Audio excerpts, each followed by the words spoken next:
UMUHUZA YASIPI TV, iki ni igihe cyawe cyo guhembuka nawe ugahembura abandi. Turabizi mu nzira harimo ibiduca intege, amajwi menshi adusakuriza ngo ntituzagerayo, satani akatwereka ibihanga byawe yiciye mu nzira, ariko murwane mujya imbere ingororano ziriho,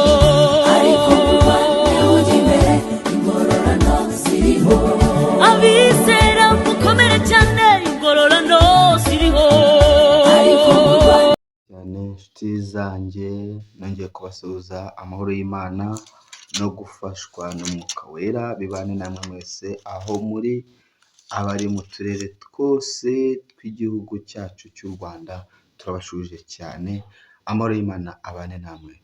Amazina yanjye rero nk'uko musanzwe mubimenyereye, nitwa Byiringiro Isaie, nkaba ndi umukozi w'Imana nk'uko musanzwe mubibona hano ku UMUHUZA YASIPI TV. Shimye Imana rero ko ndi amahoro, kandi namwe aho muri mukaba muri amahoro, Imana ikaba ibarinze, twese tukaba turi bazima. Amahoro y'Imana rero no gufashwa n'umwuka wera bibane natwe twese. Rero mwebwe mwakoze subscribe ndetse namwe mwakoze like, mwebwe mukora share, mwe mudukurikirana umunsi ku wundi, tubasabiye guhirwa muri byose, mu byo mukora no mu byo mutekereza byose. Haraciye akanya rero tutakunda kugaragara hano kuri kamera z'UMUHUZA YASIPI TV, ariko uyu munsi Imana yongeye gushima ko twongera kuboneka, tukaba tugiye kuganira ku magambo y'Imana aboneka mu gitabo cy'ibyakozwe n'intumwa ibice 12, niho turi buze kuvuga kuri aya magambo. Ni amagambo ari buze agaruka ku nkuru za Petero n'umugabo witwa Herode. Imana ikiza Petero amaboko ya Herode. Uyu munsi rero teme y'uyu munsi n'ubundi nivuga yuko Imana igomba kugukiza amaboko ya Herode. Herode nubwo yaba agufite mu biganza bye, cyangwa se akaba agushyize mu nzu y'imbohe akagufungiranira ahantu, kuzana ijambo rivuga ngo hari Imana igiye kugukura mu maboko ya Herode, nubwo yagushyizeho abarinzi bo kukurinda, akakurinda impande zose, mbese akakunakuboha, ariko hari ijambo ry'Imana rije kuvuguruza imigambi ya Herode ku buzima bwawe.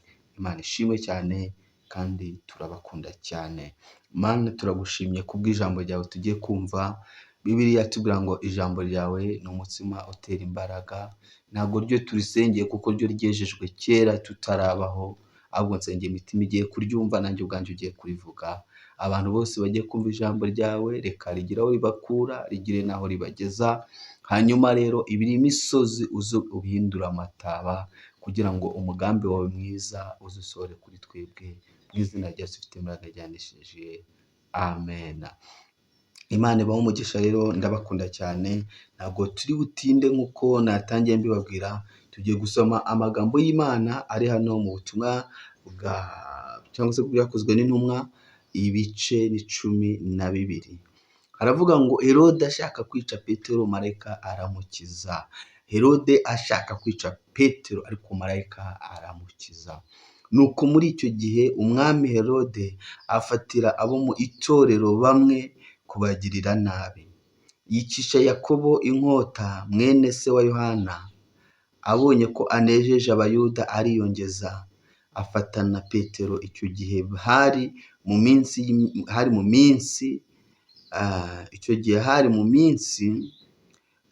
minsi y'imitsima idasembuwe. Amaze kumufata amushyira mu nzu y'imbohe, amuha abasirikare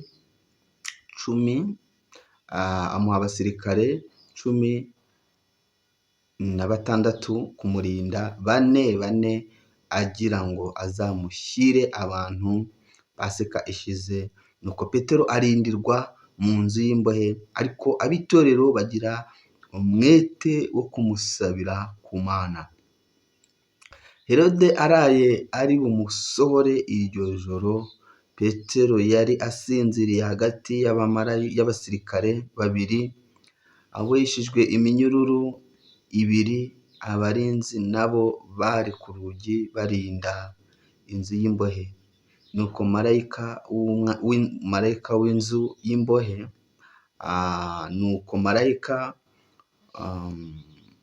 umwami Imana nuko marayika w'umwami Imana ahagarara aho umucyo waka mu nzu. Marayika akoma Petero mu mbavu aramukangura ati byuka n'ingoga. Iminyururu imuva ku maboko iragwa. Marayika aramubwira ati kenyera ukwete inkweto zawe. Abigenza atyo. Arongera aramubwira ati wifubike umwitero wawe nkurikire. Arasohoka aramukurikira, ariko ntiyamenya ibyo marayika akoze ko ari iby'ukuri, ahubwo agira ngo abirose mu nzozi. Banyuze mu barinzi ba mbere no ku ba kabiri bagera ku irembo rikingishijwe urugi rw'icyuma rijya mu murwa. Rurabikingurira ubwarwo, barasohoka banyura inzira imwe.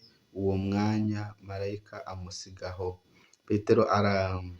Petero agaruye umutima aribwira ati noneho menye by'ukuri yuko umwami Imana yatumye marayika wayo ikankura mu maboko ya Herode,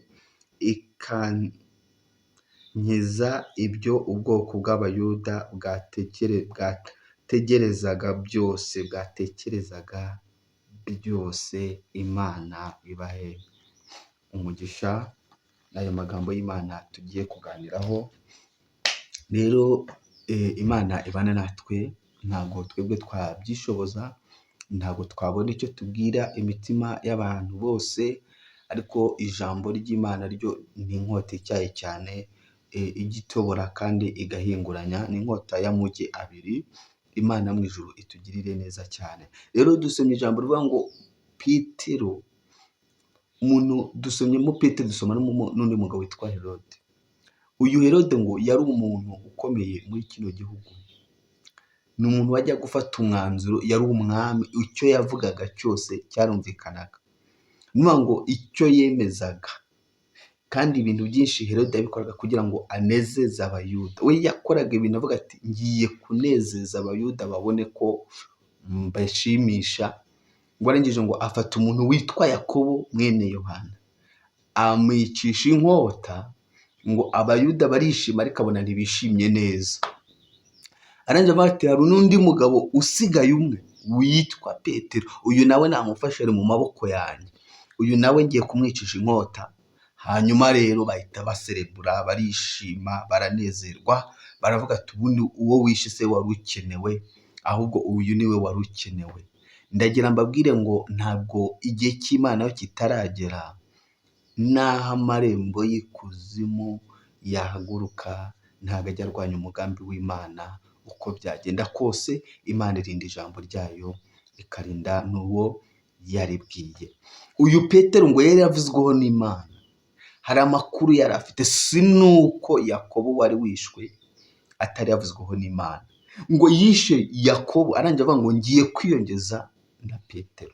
Uyu munsi rero hari igihe Satani agenda akagera ku bintu, agabaho igitero, kikakugeraho kandi kikaguhungabanya. Yarangiza avuga ati noneho icyo ngiye gutegura nicyo cyakarundura, kandi koko icyo gitero akagitegura kikatugeraho nacyo, ariko muri ibyo byose hakaboneka ukuboko kw'Imana kukadukingira, kukatubera inkomezi. Imana ishimwe cyane. Rero ngo uyu Herode ngo umunsi yari afiteho gahunda yo kwica Petero, ngo yamushyize mu nzu y'imbohe, ngo amurindiriza umunsi wa Pasika. Bibiliya itubwiye ko ngo yamushyize mu nzu y'imbohe, ngo amushyiraho abasirikare 16. Niyo ngo buri muryango ari abasirikare bane. Barangije ngo bamuboha iminyururu 2, bamuboha amaboko, bamuboha n'amaguru. Abantu bamuboheye ngo bahamushyira bavuga ati uko byagenda kose, umuntu urinzwe ngutya, umuntu uhambiriye ngutya, ntabwo azahava. Twarahambiriye, byarangiye, twamushyizeho n'abarinzi, twamushyizeho abarinzi batoranijwe. Niyo ngo bari abarinzi barinze Petero, bari abarinzi batoranijwe, bari abarinzi b'abahanga, ntabwo bajyaga basinzira. Bariya ni abarinzi basimburanaga mu mashifte, bakoraga amashifte atandukanye, ndetse kugira ngo umwe adasinzira. Ariko iryo joro marayika w'Imana abateza ibitotsi bidasanzwe. Dufite Imana ishoboye byose, turajya ngo tuganire ku mbaraga z'Imana. Dufite Imana igisanga umuntu afungiraniwe ahantu mu gikari, dufite Imana igisanga umuntu afungiraniwe ahantu mu nzu y'imbohe, dufite Imana igisanga umuntu afungiraniwe ahantu h'umwijima, ahantu habi cyane, yarangiza ikamuha kubaho kandi akabaho atarakwiye kubaho, ariko akabaho kubw'ijambo ry'Imana no kubw'umugambi Imana imufiteho. Imana ishimwe cyane. Rero ngo uyu Petero Bibiliya itubwira ngo bamaze kumushyiraho abarinzi bane. Ntabwo turi butinde cyane kuri aya magambo. Bamaze kumushyiraho abarinzi bane, ngo ku marembo kuri porotayi hari hari bane, ku muryango usohoka mu nzu iwe hari hari bane, mu cyumba afungiranimo hari hari bane. Bivuga ngo hari harinzwe pe bikomeye. Petero nawe ngo yari yamaze kwiyakira ko yapfuye byarangiye. Ubundi ari igihe kigera umuntu akumva ko bitagishoboka, akumva ko byarangiye. Niba ari uwiyeza akiyeza, hari igihe umuntu ahura n'uburwayi akumva ko iyo ndwara itari iyo gukira ahubwo ari iyo gupfa. Hari igihe umuntu ahura n'ikigeragezo cy'akagambane gakomeye akavuga ati iki kintu uko byagenda kose kiranshyira mu nzu y'imbohe, barankata n'igihanga. Hari ubuzima umuntu abamo akabona ntago ashoboye kubusohokamo, ndetse rimwe na rimwe yareba n'inzira akazibura, yareba no hirya iyi nzira akayibura, ahantu hose akabona inzira zirafunze, hanyuma n'abantu bose akabona ntawe bari kumwe nawe. Ariko Petero we yari ari kumwe n'abantu b'Imana.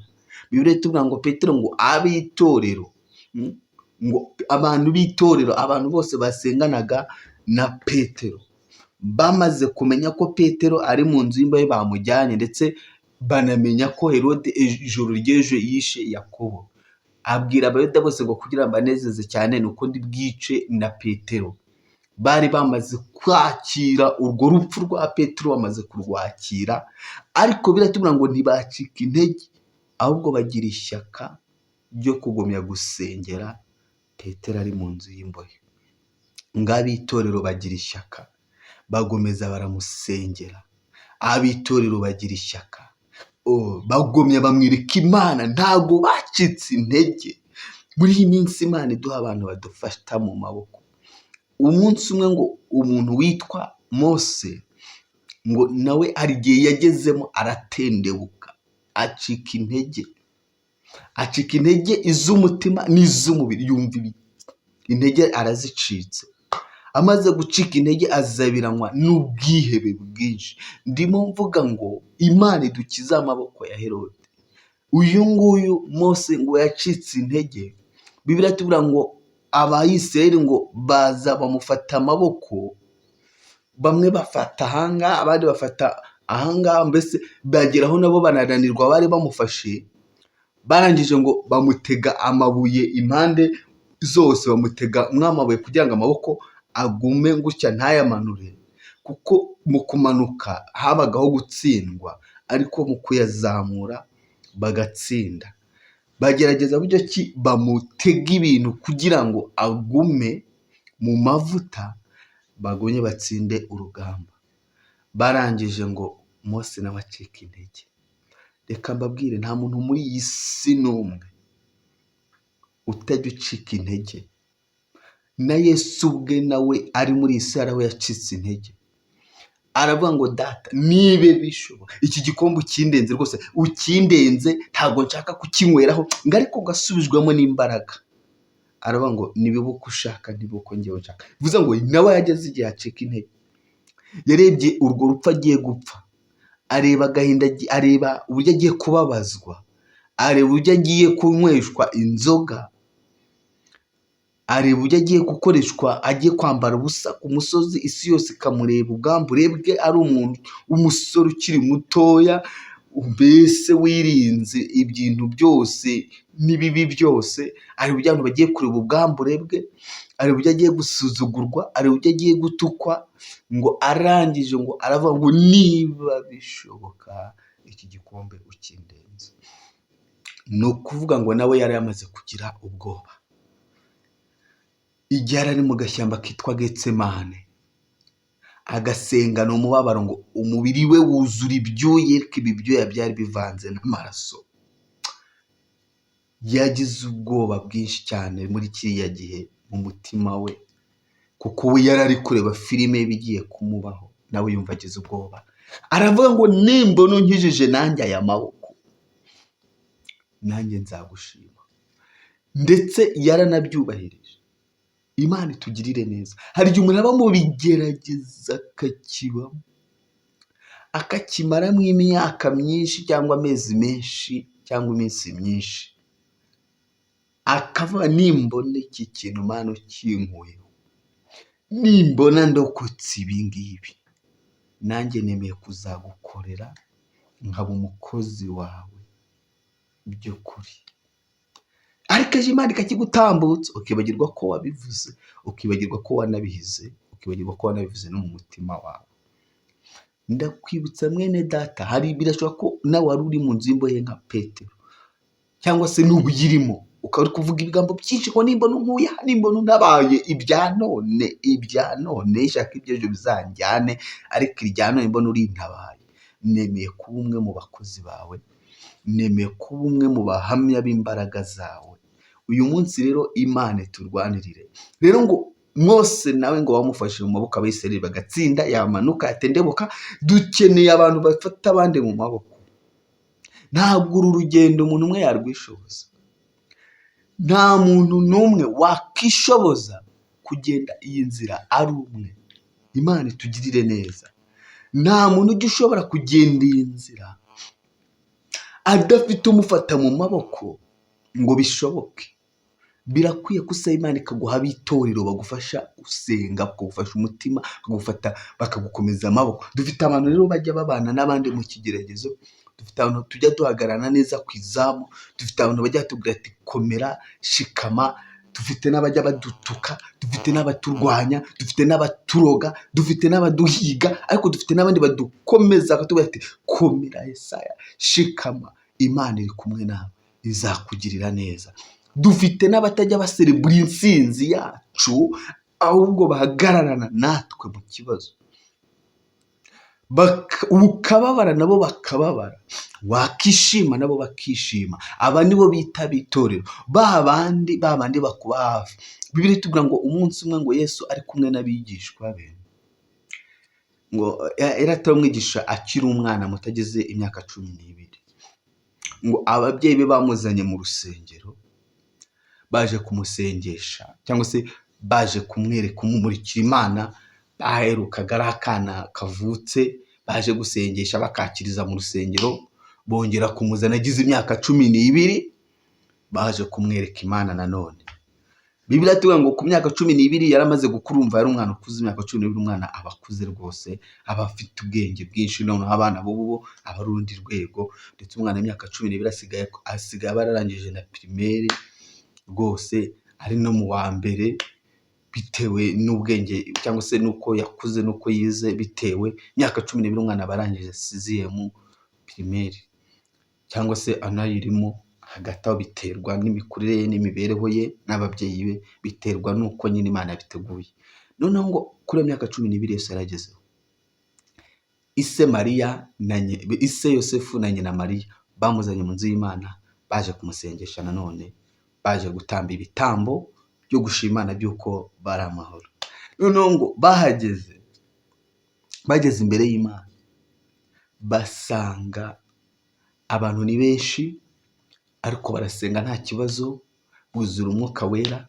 Ngo igihe cyo gutaha kigeze, njyewe ntekereza ko ari ahantu bajyaga bajya gusengera Yerusalemu, ni nk'uko abantu bava inaha bakajya Kibeho, cyangwa se abantu bakava Icyangugu nabo bakaza Kibeho. Hari n'abava Kampala, jya mbona amabisi menshi azi Kibeho, y'abantu bavuye mu bihugu duhana imbibi baje gusengera Kibeho. Ariko ngo baza rimwe mu mwaka, bajya baza rwose. Bya Jaguar birabazana, wenda hari n'abazaturutse mu bindi bihugu bya kure, ko Jaguar nyinshi abantu batuye hariwe murazibona zihanyura, hari za Matyazo n'ahandi, na za Manga zirahanyura zigiye Kibeho, zirimo abanyamahanga baje kujya kuganira n'Imana. Noneho natwe ubwacu mu Rwanda tujya tuhava tukajyayo, tukajya Kibeho kugira ngo turebe icyo Bikira Mariya atubwira. Noneho bagezeyo nabo bajyanye umwana, bagendaga rimwe mu mwaka. Bagezeyo bajyanye umwana Yesu, bamwibagirwa mu rusengero. Ngo ababyeyi bageze igihe cyo gutaha, barataha. ngo bagenda urugendo rw'iminsi 3 bibagiwe umwana wabo babyaye mu nda, bibagiwe umwana bonkeje, kandi nawe wenyine bari bafite, nta nubwo hari n'abana benshi. Baramwibagirwa, bamwibagirwa mu nzu y'Imana, bibagirwa aho bamutaye, bibagirwa aho yasigaye. Ibaza urugendo umunsi ufite umwana ukageraho wibagirwa umwana wawe mwagendanye ku rugendo ruvi naho ugihuye ugiye Kibeho, ukavuga ati ukibuka umwana ugeze Nyabugogo, umwana ari hehe ko twajyanye n'umwana ari hehe, ngo igikuba kiracika. Kandi noneho ntabwo bari bateze, bari bagiye urugendo rw'amaguru, barongera basubira inyuma, ngo Yesu we ngo yari yisigariye mu rusengero. Haleluya. None ngo mu gusigara mu rusengero asigara, turimo tuvuga kuri ba bantu b'itorero, ku bantu b'itorero, gasigarana n'abakuru b'itorero, asigarana n'abatambyi kuko niwe mutambyi mukuru, asigarana n'abatambyi, asigarana n'abanyamasengesho, asigarana n'abavugabutumwa, Yesu asigarana n'abaririmbyi, Yesu asigarana n'abahanuzi, asigarana n'itorero ryose muri rusange. Ababyeyi bo barorongotana bashaka umwana, bagira n'isoni zo kwinjira kujya kubwira umwana ati se twagusize ngute, ngo bamutumaho umudiyakoni, umugende mubwire uriya mwana uri kubwiriza, mumukoreho rwose, mumubwire ko papa we na mama we ko bamubuze. Haleluya. Ngo bageze kuri Yesu, Yesu aravuga ati mugende mubabwire ngo papa na mama, abavandimwe banjye, inshuti zange, naba turi kumwe aha ngaha, naba babanye nanjye iminsi yose baranyibagiwe barantaye. Dufite abantu tujya tubana mu buzima bwa buri munsi, bakaturutira ababyeyi batubyaye, bakaturutira abavandimwe twonse ibere rimwe, kubera ko ni bene data, nyine n'ab'itorero badufasha gusenga. Aba ngaba rero ntabwo bishimira ibibi byatubayeho, aba ntabwo bishimira ibibi byatugezeho, ahubwo bahagararana natwe mu kigeragezo, bakadukomeza, bakanaduhumuriza, byaba ngombwa bakamenya ko hari ibigomba guhinduka. Ubundi mu bakristo ba zamani ba kera ntabwo bajyaga bafata umwanya ngo wo kuvuga kukuza Imana no kubanegura, no, ntabwo uwo mwanya bawugiraga. Cyakoze ngo bibitubwira abantu begeze bafata uwo mwanya. Umuntu witwa Miriyamu na Aroni bafashe umwanya wo kunegura Mose, bafata uriya muntu kucyanura wenyine, kuki ari we Imana ikoresha, kuki ari we Imana ivugana imbona nkubone, twebwe ikavugana natwe mu nzozi no mu buhanuzi, we ikimanukira. Kubera iki? Ngo bamugiriye ishyamba, bamugirira ishyari, ngo bagandisha iteraniro ryose, batangira kuribuza Mose, umuntu Imana ivugana nawe wenyine, twebwe ntivugane natwe, kandi twese dusenga nk'uko asenga, twiyiriza nk'uko yiriza, dutamba nk'uko atamba, twambara nk'uko yambara, turya nk'ibyo arya. Ikavugana nawe kurenza twebwe. Nta mpamvu zo kumwumvira, muceceke ibyo azajya avuga ntimujye mubiha agaciro. Natwe Imana ijya itwikoreshereza, ijya idutuma, ijya itwisangira, si ngombwa ko imudutumaho. Ngo bagandisha iteraniro ryose. Bibiliya itubwira ngo Imana ibonye iri mu gihugu cyo mu ijuru, ngo irarakara cyane, ibateza ikintu bita ibibembe, barwara ibibembe umubiri wose. Imana yanjye avuga ngo kandi ibyo bibembe mbateshe, nta wundi muntu uzabibakuraho, n'uriya muntu w'Imana mwaneguye, n'uriya muntu mwafasheho ijambo. Rero hari abantu dufite muri urugendo bashinzwe kudukontorora, bashinzwe kutunegura aho twavuze nabi, aho twacitswe, aho twacitse intege. Ariko tugira n'abandi bajya bagarana natwe mu kigeragezo, ahubwo ati pole sana, komera, ejo ni heza, Imana izakugirira neza. Rero uyu munsi Imana idukize amaboko ya Herode. Dukeneye abantu b'itorero muri iki gihe cya none, kandi hari abantu bavuga ngo abantu bose, ntabwo abantu bose bashobotse, reka nta muntu muzima ukiriho. Bibiliya itubwira ngo hari 7 bitarapfukamira Bayali. Dufite ab'itorero ukubona byonyine ngo akavuga ati ngize iyerekwa, hari ikintu runaka namukorera, usibye no kukimukorera, ibintu bari kumuvuga ngiye guhagararana nawe muri iki kibazo, ngiye kumwegera mpagararane nawe. Dufite abantu benshi babayeho bibagiye ibibazo byabo, ahubwo bakikorera iby'abandi, ukibagirwa ibibazo byawe ukaza kwikorera ibibazo byanjye. Aba nabo bita ab'itorero. abanyetorero ngo bagira ishyaka ryo gusengera Petero, baravuga ati Petero ari mu nzu y'imbohe, ejo bazamwica, ejo bazamuca igihanga. Barasenga, baratitiriza, barara basenga, ntabwo basinziriye. Ndetse bitubwira ngo Imana igifungura Petero yaragiye abasanga aho ngaho mu nzu, abasanga mu nzu bari gusenga. Ngo umukozi waho mu rugo ajya gukingura, areba umuntu uri gukomanga, arangije abona ni Petero, umva n'ijwi rye bamaze kurimenyera. Haleluya. Imana itugirire neza. Tugiye gusoza. Imana iduha abanyetorero. Ukeneye abantu b'abanyetorero bahagarana nawe mu kibazo. Ukeneye abantu b'abanyetorero. Nubwo uri kubona isi yose yabaye nabi, ukabona abantu bose barahindutse, ariko ngo utangarije ko haracyari 7,000 bitarapfukamira Bayali. Haracyari abantu bagifite umutima muzima. Haracyari abantu bagifite urukundo muri bo. Haracyari abantu bakigira ubumuntu.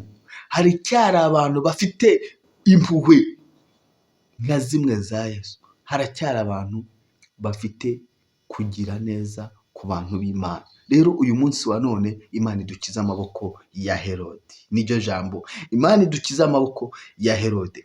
Herode birashoboka ko hari ibyo yigeze kugambiriraho, hari ibindi yagutwaye, arinze avuga ngo reka niyongeze na biriya, ariko ntabwo azabigeraho kuko Imana igufiteho umugambi kandi izakugirira neza, kuko Yesu ubwe aradukunda, n'Imana ubwayo iradukunda, kandi icyo Imana yanditse yaracyanditse, ntawe uzayivuguruza, ntawe uzayikoma mu nkokora. Rero Imana itugirire neza mu gihe gisa n'iki. Imana idukiza amaboko ya Herode. Herode rero nta muntu uri n'umwe udafite Herode muri iyi minsi. Nawe uri kunyumva, nawe undeba, ufite Herode ukujije amahoro. Ufite Herode wakuboshye amaboko. Ufite Herode wakuboshye amaguru. Ufite Herode ukurwanya. Ufite Herode uturanye nawe. Ufite Herode wenda ubana nawe. Ufite Herode ukorana nawe. Ufite Herode usenga. Ba Herode bari no mu nzu y'Imana, kuko Herode n'uyu muntu yafashe yari umuntu w'Imana kandi aramukuye mu nzu y'Imana. Hari no mu murimo w'Imana, hari n'igihe dusangamo ba Herode. Hari n'igihe mu nzu y'Imana dusangamo ba Herode, bakaza bakatuzengeza, bakatuza amahoro, bakatuzimya, bakatwima ijambo, bakakwima agaciro, bakakwangisha n'iteraniro, bakakwangisha abakristo bose. Ba Herode bose ntaho bataba, ariko hejuru ya ba Herode hari imbaraga z'Imana. Haleluya.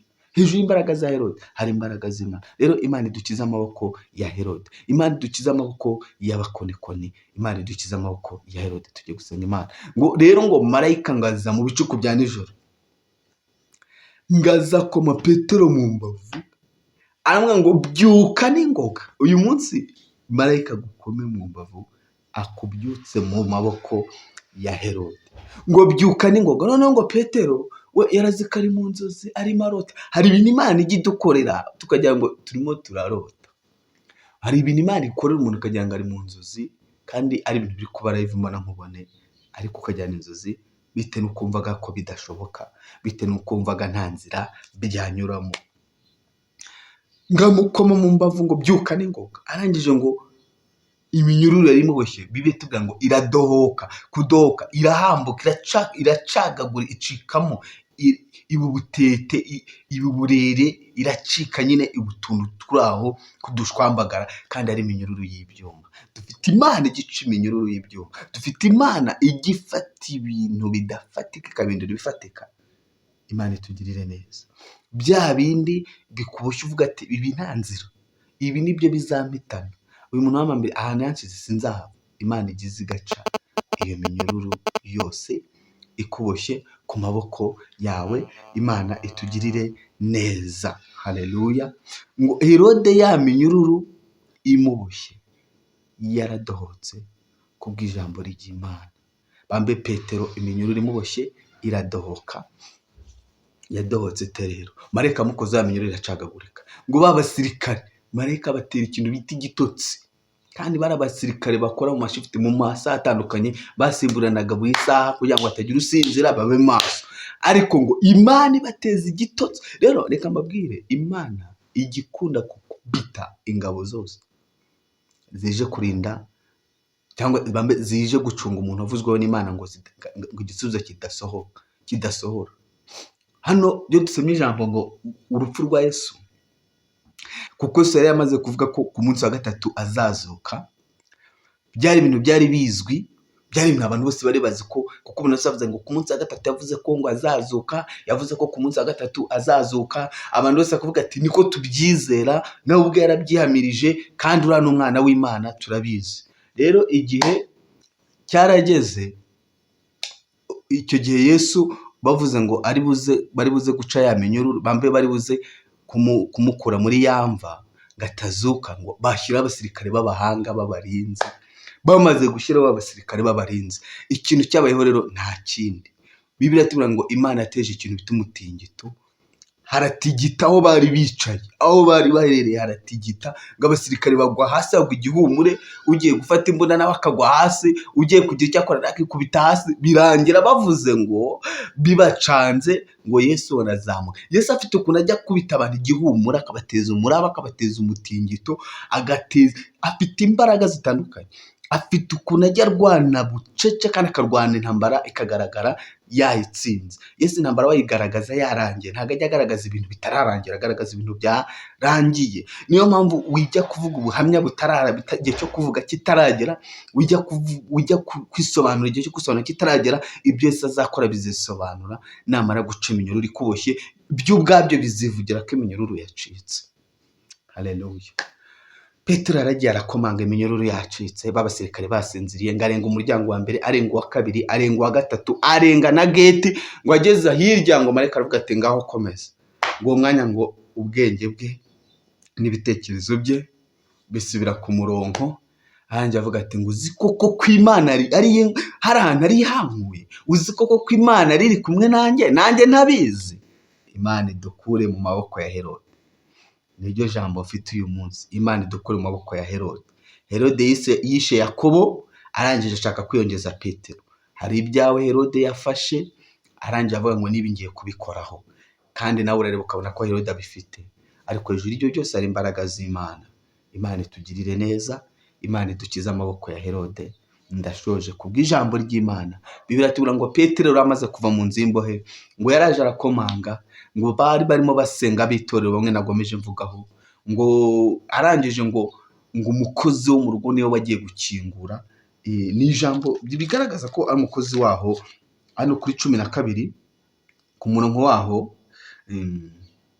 umukozi waho witwa Rode yaje ajya gukingura, arangije ngo asanga ni Petero, ngo agira ibyishimo byinshi, agira umunezero udasanzwe, arangije agira ikibazo, mbese agira ibyishimo birenze ubwenge bwe. Arangije ngo asanga abitora aho bari gusengera mu cyumba cy'amasengesho mu ishambure, arababwira ati Petero ari hano hanze. Bavuga ngo wasaze. Ubwo ntago bavuze ngo wanasa, ahubwo bavuze ati ubwo urabonekewe, ubonye mu nzozi, ntago ari ibintu biri live, ntago ari ibintu biriho, ntago ari byo, ubwo ni mu nzozi bibonye. Ariko Rode yarabibonye ko Petero ari ku muryango, haba ngenda mubonye n'ijwi igenda ryumvishe, aranshuje ndamumenya, n'ijwi igenda riza, avuga ati ubwo niyerekwa n'Imana igusuye. Ariko bakinguye basanga koko Petero niwe. Barangije ngo Petero ngo abatekerereze iby'inkuru ye, abatekereza uko byagenze, abatekereza uko Imana yamukuye mu maboko ya Herode. Rero nshoje mvuga uburyo ki Herode yapfuye, ntabwo nasoza nabwo uburyo Herode byagenze. Mwari muzi ko muri iyi minsi ariho Herode yavuyemo, akuyemo inkweto agapfa, Petero akaguma agakora umurimo w'Imana. Herode Imana ibona nta mpinduka afite, Imana imukura mu nzira, niko ibigenza. Ibona Herode yagomeje kubisubyo, ikabona nta kintu na kimwe ahindukaho, ifite ukuntu ijya imukunjakunja ikamushyira nk'ariya nyine bikarangira. Rero hano ngaha ku bice byaho 10, bambe kuri bya bice 12 ku murongo wa 10 niho dushoreje, hatubwira ngo urupfu rwa Herode. Ni ukuvuga ngo ibice ni bya biri 12, umurongo wa 20 avuga ngo urupfu rwa Herode. Haleluya. Ngo bukeye Herode arakarira abitiro n'i Sidoni, ariko bahuza inama baramusanga, bahongera Burasito umutware w'abashashi bw'ubwami, basaba amahoro kuko igihugu cyabo cyahaga mu cy'umwami Herode. Ngo nuko 21, nuko ku munsi wategetswe Herode yambara imyenda y'ubugabe, yicara ku ntebe y'ubwami, arabaganirira. Abantu barasakuza bati yemwe, noneho ni ijwi ry'Imana si iry'umuntu. Ariko muri ako kanya marayika w'umwami Imana aramukumbanya, kuko adahaye Imana icyubahiro, ahera ko agwa inyo, umwuka urahera. Ariko ijambo ry'Imana riragwira, riramamara. Nta munsi n'umwe Herode azabuza ijambo ry'Imana kugura no kwamamara. Herode yari afite umugambi wo kuzimya abantu b'Imana. Herode yari afite umugambi wo gucecekesha abantu b'Imana. Bibiliya iratubwira ngo Herode yapfuye aguye inyo. Bivuga ngo yicaye ku ntebe y'ubwami y'icyubahiro, aza kwivuga, aza kwiperezanta, avuga amagambo meza. Abantu bose baravuga ati noneho Herode si ukuvuga neza, aravuga. Noneho ijwi si rya Herode dusanzwe turumva ari ijwi ry'Imana. Ngo uwo mwanya Herode yishyira hejuru arikakaza, yumva koko ko ibyo bavuze ko ari ukuri. Ngo marayika bibonye agira ifuhe ry'umurimo w'Imana. Ndagira ngo Imana ikunda icyubahiro cyayo, nta nubwo izagiha undi. Imana ikunda icyubahiro cyayo. Ngo marayika w'Imana bibonye agira umujinya, ararakara cyane, ngahita mukumbanya ngo agwe inyo. Babona wa muntu arahagaze, ni ikirundo cy'inyo cyuzuye hasi. Ntabwo Herode byarangiye neza. Ngo muri ako kanya ngo ijambo ry'Imana bari bwo ryamamara neza. Ibintu biri gutuma utavuga Imana bya Herode, Imana ije kubikumbanya. Herode Imana ije kumukumbanya, uri gutuma utavuga Imana neza. Herode uri kukuzimya, akagushyira mu nzu y'imbohe, akakwicira abavandimwe, akaguteza ibitero bitandukanye kugira ngo bikuzimye, bigucecekeshe, ureke kuvuga ubutumwa bwiza. Hari Imana ije gukumbanya Herode n'ingabo ze mu izina rya Yesu. Imana rero ikumbanye Herode. Imana ikumbanye Herode n'ingabo ze. Rero nshimiye abantu bose batuba hafi, ubwo ni bamwe b'itorero badusengera, kwandikira, bakadukomeza, ndetse bakaduha n'inyunganizi kugira ngo tubashe kubagezaho ubutumwa bwiza. Abo ni ab'itorero. Dunsoje mbasabira umugisha, mugomye kujya mubana natwe mu bihe byiza no mu bihe bitari byiza, kuko muri iyi si tunyura mu byiza, tukanyura no mu bibi, tunyura mu makuba, tukanyura mu byago, ariko tujya tunyura no mu bisubizo, tukanyura no mu byishimo. Aho Imana ijyanyuza abantu bayo. Niyo mpamvu umubwiriza avuze ngo hari igihe cyo guseka, igihe cyo kubabara, igihe cyo kubabara, igihe cyo kunezerwa, igihe cyo gupfusha n'igihe cyo kubyara, cyo kugira abantu babeho. Ibi bihe byose rero bibaho mu buzima bwacu bwa buri munsi. Igihe wahuye n'ibihe bitari byiza, ukagira ab'itorero bakahagararana nawe muri icyo gihe, abo bantu naho waba umeze ute, ntukabibagirwe, uzabazirikane. Kandi n'Imana abo bantu nabo irabakunda kandi irabazirikana.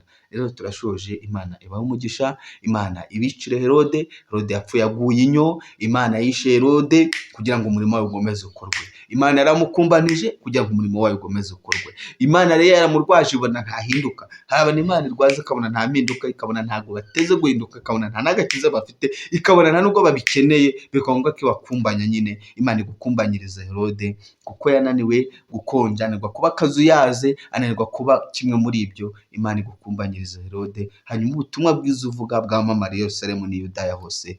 Imana ibahe umugisha. Mana, turagushimye kubw'ijambo ryawe tumaze kumva.